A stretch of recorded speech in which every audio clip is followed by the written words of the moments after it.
eyamyuka omuduumizi wa poliisi Major General Tumusiime Katsigazi Mweraliikirivu olw'omuwendo ogw'abasirikale abatabuka emitwe ogweyongera buli olukya ng'agamba nti kino kivudde ku basirikale okwemanyiiza okukozesa ebiragalalagala. Bino byogedde asinkanya abasawo ba poliisi ku ddwaliro ery'abasirikale mu nkambi ey'Ensambya.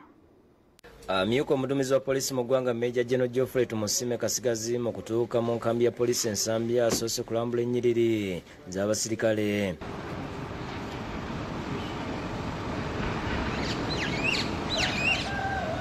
Azzeeko okulambula eddwaliro lya poliisi erisangibwa mu nkambi eno. Obwedda ayogerezeganya n'abalwadde okumanya engeri abasawo gye bakolamu emirimu gyabwe.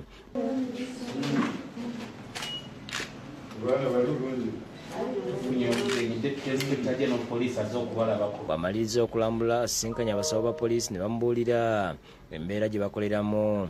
Akulira ebyobujjanjabi mu poliisi Dr. Byaruhanga Moses asiimye General Katsigazi olw'okukyalira abasirikale n'abazaamu amaanyi. Tewaliwo Inspector General Poliisi, Inspector General Poliisi benkoze anda ne baddemuteesi.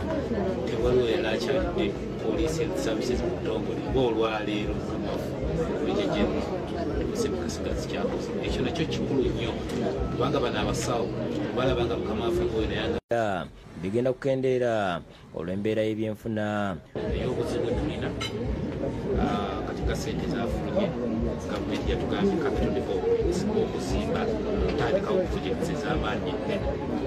Yagambye sooka tulinde ekonomi sooka eterere tukkirize naye nga kyo gavumenti ekitukkiriza ne tugamba tulizinde twagala palamenti ne tupulezidenti nga lwamuona lwomasapoti nga tugere eddwaliro so ekyo Major General Katsigazi asiimye abasawo ba poliisi olw'omulimu gwe bakola mu mbeera enzibu. We say thank you very much for the work well done. You have sustained life in a very difficult situation, which is known by all of us. That you don't have all the necessary tools, but you have committed to work for this country. Ategeeza nti bagenda kutandika okuzimbira abapoliisi ennyumba. Katsigazi alabudde abasirikale abatalina mpisa n'abatagala kukola mirimu gyabwe nti bagenda kugobwa mu poliisi.